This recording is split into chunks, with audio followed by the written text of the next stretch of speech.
अन्य सरकार होइन, हामीलाई नयाँ सरकार चाहिन्छ भनेर उहाँहरूले माग गर्नुभएको चुनाव हो। कोही पनि व्यक्ति कुनै झन्डाको दास हुँदैन नि, कुनै पनि पार्टीको दास हुँदैन नि। युवा पुस्ताहरूले माग गर्नुभएको चुनाव हो। त्यस कारणले पनि यसपटक परिवर्तन जरुर आवश्यक छ।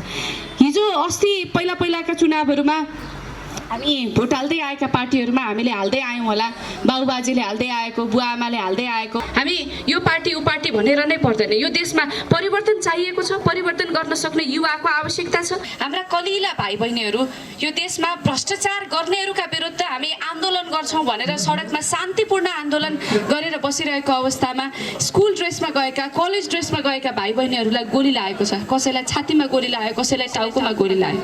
यो देशमा भ्रष्टाचार गर्नुहुन्न, यो देशमा विधिको शासन हुनुपर्छ, सबैलाई समान न्याय हुनुपर्छ भनेर अपेक्षा गरेर आन्दोलन गरिरहेका यो देशमा आवाज उठाइरहेका भाइ बहिनीहरूलाई गोली लाग्ने स्थिति सिर्जना भइसकेपछि 84मा चुनाव हुँदै थियो।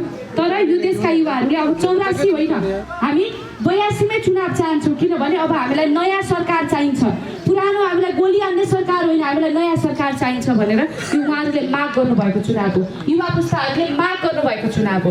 यदि युवा पुस्ताहरूले माग गर्नुभएको चुनावमा हामीले चाहेको जस्तो परिवर्तन गर्न सकेनौँ, हामीले युवाहरूले चाहेको जस्तो परिवर्तन दिन सकेनौँ भनेदेखि मलाई लाग्छ युवाहरूको आत्मा, युवाहरूले चाहेको उहाँहरूको मनोकामना जे थियो त्यो आत्माले हामीलाई धिक्कार्नेछ।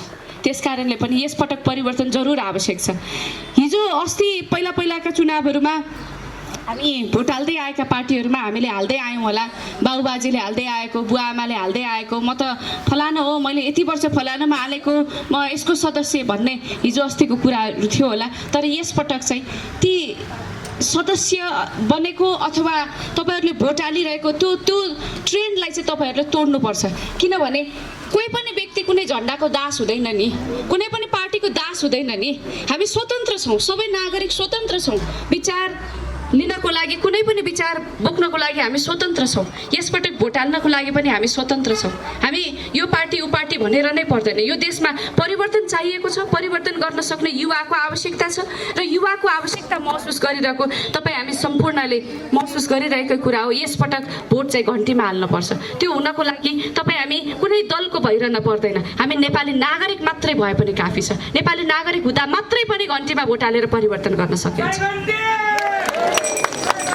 मैले धेरै कुरा भनिनँ। म अब यो हामी धेरै ठाउँमा भेटघाट गर्दै हिँडिराखेका छौँ। सकभरि सबैको गाउँ टोलमा म पुगौँ भन्ने मेरो अपेक्षा छ। किनभने जसरी आज इन्द्रपुरीमा सोभिता आइदिए हुन्थ्यो, हाम्रो छोरी आइदिए हुन्थ्यो, हामीलाई भेटघाट गर्न पाइदिए हुन्थ्यो भनेर यहाँ आमा बुवाहरूले, हाम्रा युवाहरूले अपेक्षा राख्नु भएको थियो, त्यसै गरी अन्य ठाउँहरूमा पनि अपेक्षा राख्नु भएको छ। मलाई सकेसम्म चाहिँ सबैका घर आँगनमा पुग्न पाए हुन्थ्यो भन्ने अपेक्षा छ। किनभने यो ठाउँको प्रतिनिधित्व गरेर जाँदै गर्दा यहाँका मुद्दाहरू मैले त्यो संसद भवनमा उठाउँदै गर्दा मेरै आँखाले प्रत्यक्ष देख्नुपर्छ, मैले प्रत्यक्ष उहाँहरूसँग साक्षात्कार गर्नुपर्छ, अनि बल्ल यहाँका मुद्दाहरू साँचो अर्थमा त्यहाँ उठ्नेछन्। त्यसको लागि म हरेक गाउँठाउँमा पुग्ने प्रयत्न गर्छु।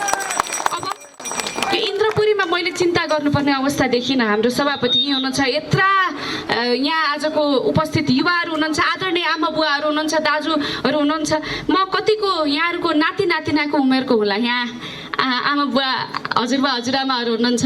ठ्याक्कै मेरै नातिनी यहाँहरू उभिएकी छ कि भन्ने महसुस पनि गरिरहनु भएको छ। कति म यहाँहरूको छोरीको उमेरको होला, ठ्याक्कै मेरो छोरी जस्तै उमेरको मान्छे, ठ्याक्कै मेरो छोरी जस्तै भनेर पनि अनुभूति गरिरहनु भएको छ। म परको मान्छे होइन, घर पनि यहीँ मङ्गलपुर हो, धेरै पर छैन। मेरो घरको आँगन यहाँहरू सबैलाई खुल्ला छ र म चाहिँ आम नेपाली जनताको छोरी हो। म तपाईँहरूकै छोरी हो। यहाँहरूले मलाई आफ्नै घर परिवारको छोरी हो भन्ने ठान्नुभयो हुन्छ। भोलि यहाँहरूका यो गाउँठाउँको समस्याहरूलाई राष्ट्रिय मुद्दाका रूपमा उठान गर्ने मैले प्रतिबद्धता गरेकै छु, म गरि नै रहन्छु। हिजोको दिनमा पनि मैले संसद भवनमा नेपाली जनताका मुद्दा 1 मिनट यो माइक पाउँदाखेरि पनि रोस्टममा उठाएकै हो, जनताको पक्षमा हरेक मिनटमा बसेकै हो, उभिएकै हो। यसपटक चितवन क्षेत्र नम्बर 3 ले मलाई लाग्छ यहाँ भोगिरहेका समस्याहरू संसदमा गुन्जायमान तरिकाले उठाउने नेतृत्व खोजिरहेको छ र त्यसमा यहाँहरूले यो छोरी सक्षम छ भनेर आशीर्वाद दिनुहुनेछ भन्ने मैले अपेक्षा गर्छु। धेरै ठाउँमा जानुपर्ने छ। यहाँ हामी सम्हाल्छौँ छोरी, अब अन्त तपाईँहरू जानुहोस् भनेर तपाईँहरूले पठाइदिनु भयो भनेदेखि अरू धेरै ठाउँमा पुग्न पाइन्छ। यहाँ त तपाईँहरू मेरो माइती, तपाईँहरू आमा बुवाहरू हुँदै हुनुहुन्छ, मेरो घर यहीँ छ। अन्य ठाउँमा म जान्छु, अब मलाई आशीर्वाद दिएर पठाउनुहोस्। हवस् त, नमस्कार, जय गण्डकी।